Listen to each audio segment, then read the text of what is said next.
teach the exercise number 5 for teacher examination គោរពជំរាបសួរក៏ដូចជាសួស្តីអ្នកទាំងអស់គ្នាសូមស្វាគមន៍មកកាន់ Channel របស់ខ្ញុំនៅក្នុងការអនុវត្តលំហាត់បន្តទៀតដើម្បីត្រៀមប្រឡងគ្រូនាពេលខាងមុខលំហាត់ទី5នេះយើងនឹងទៅស្វែងរកចម្លើយក៏ដូចជាកំហុសទាំងអស់គ្នាបាទអញ្ចឹងយើងក្រឡេកមើលនៅលំហាត់ទី5 art appreciate each individual matter no work of art is ever perceived by two persons in exactly the same way មានចម្លើយ4 A since B according to C because of D perhaps អញ្ចឹងមុននឹងយើងដាក់ចម្លើយសូមស្វែងរកកំហុសឬក៏ចម្លើយជាមុនសិនមុននឹងដាក់ A B C D បាទយើងមើលចម្លើយ A sin ខ្ញុំបាទសូមបញ្យល់គឺជាឈ្នាប់ subordinating conjunction ដែលក្នុងបរិបទនេះប្រែថាដោយសារតែឬព្រោះតែស្មើនឹង because វាត្រូវបានប្រើដើម្បីភ្ជាប់ល្បះបន្ទាប់បាទ Art appreciate is an individual matter ដើម្បីបង្ហាញពីមូលហេតុនៃល្បះចម្បង No work of art is ever perceived by two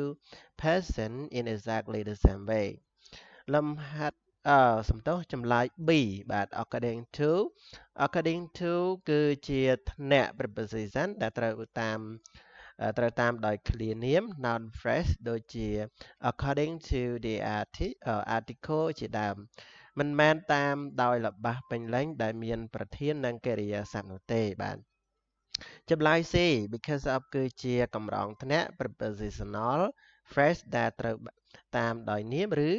clear name ឧទាហរណ៍ because of in the weather មិនមែនតាមដោយល្បះពេញលេញនោះទេចម្លើយ D perhaps គឺជាគុណកិរិយា adverb ដែលប្រែថាប្រហែលជាប្រហែលបើប្រសិនបើប្រើពាក្យនេះនៅដើមល្បះវានឹងធ្វើឲ្យទម្រង់ល្បះខុសបច្ចេកទេសវេយ្យាករណ៍ commas supply ដោយសារមានល្បះពីរភ្ជាប់គ្នាដោយគ្រាន់តែប្រើសញ្ញាក្បៀសបានអញ្ចឹងបន្ទាប់ពីយើងស្វែងរកខ្ញុំបាទបញ្យល់ហើយយើងសាកជ្រើសរើសចម្លើយមើលថាតើចម្លើយ A B C D ចម្លើយទាំងអស់ហ្នឹងតើចម្លើយមួយណាដែលជាចម្លើយត្រឹមត្រូវបាទចម្លើយដែលត្រឹមត្រូវគឺចម្លើយ A បាទចម្លើយ A គឺជាចម្លើយដែលត្រឹមត្រូវហេតុអ្វីគឺជាឈ្នាប់ subordinating conjunction ដែលនៅក្នុងបរិបទនេះប្រែថាដោយសារតែអត្ថន័យពេញយើងដាក់មើលអត្ថន័យពេញដោយសារតែសំដៅsince art appreciation is an individual matter no work of art is ever perceived by two persons in exactly the same way បាទន័យពេញដោយសារតែការយល់ដឹងពីសិល្បៈគឺជាចំណង់ចំណូលចិត្តបុគ្គលគ្មានស្នាដៃសិល្បៈណាមួយដែលមនុស្សពីរនាក់មើលឃើញដូចគ្នាបេះបិទនោះទេបាទអញ្ចឹងចម្លើយដែលត្រឹមត្រូវគឺចម្លើយ A បាទអញ្ចឹងសូមអរគុណអ្នកទាំងអស់គ្នាសម្រាប់ការតាមដាននៅក្នុងវីដេអូនេះជួបគ្នានៅក្នុងវីដេអូបន្ទាប់ Goodbye